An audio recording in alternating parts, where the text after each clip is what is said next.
اے سبز گنبد والے منظور دعا کرنا، جب وقت نزا آئے دیدار عطا کرنا۔ اے نور خدا آ کر آنکھوں میں سما جانا، یا دل میں سما جانا یا خواب میں آ جانا۔ اے پردہ نشین دل کے پردے میں رہا کرنا، جب وقت نزا آئے دیدار عطا کرنا۔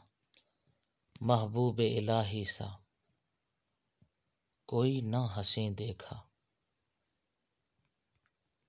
یہ شان کرم ان کا سایہ بھی نہیں دیکھا۔ اللہ نے سائے کو چاہا نہ جدا کرنا، جب وقت نزا آئے دیدار عطا کرنا۔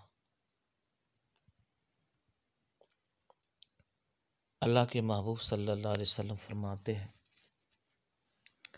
من زار قبری وجبت لہو شفاعتی، جس نے میری قبر کو دیکھا اس کے لیے میری شفاعت حلال ہو گئی۔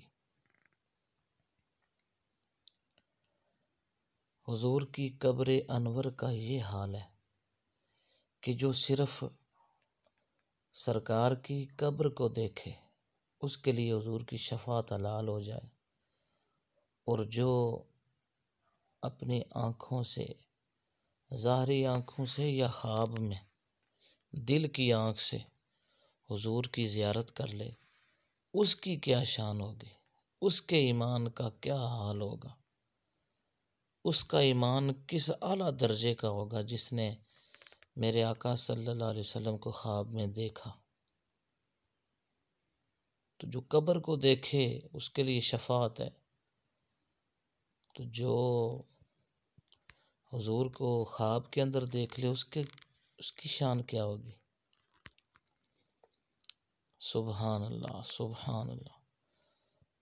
تو میرے آقا صلی اللہ علیہ وسلم جس جگہ پر تشریف فرما ہے وہ اللہ تعالیٰ کے عرش اولا سے بھی افضل و اعلیٰ ہے، کیونکہ اللہ تعالیٰ کے لیے آپ کسی جگہ کو متعین نہیں کر سکتے۔ اگر اللہ تعالیٰ کسی جگہ پہ متعین ہو سکتا، کسی جگہ اگر ہم اس کو ثابت کر سکتے تو وہ جگہ افضل ہوتی، مگر اللہ ہر جگہ پر محیط ہے،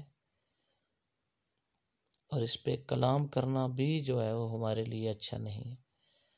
تو میرے آقا صلی اللہ علیہ وسلم جس جگہ پر اس وقت تشریف فرما ہے وہ کائنات کی ہر جگہ سے افضل و اعلیٰ ہے، اور یہ وہ بارگاہ ناز ہے جہاں لاکھوں اور کروڑوں محبین کا ہر لمحہ جھرمٹ رہتا ہے، جہاں ہر روز صبح کے وقت بوقت سحر صبح 70,000 فرشتے بارگاہ نبوی میں حاضری دیتے ہیں اور درود پڑھتے ہیں، اور 70,000 شام کو جاتے ہیں، 70,000 اور آ کر درود شریف پڑھتے ہیں۔ سبحان اللہ۔